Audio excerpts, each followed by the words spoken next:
You know it emanates from that mountain. because you can see it coming from there. Uh, And the people on the other side, we phoned them already and they said, nee, I will skop dreen vir kafee.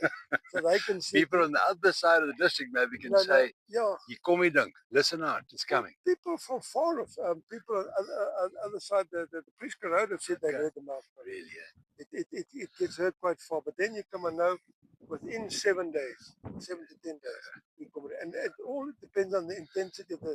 If it goes on all day, then you know there's a lot of water. And But it's not every time it rumbles.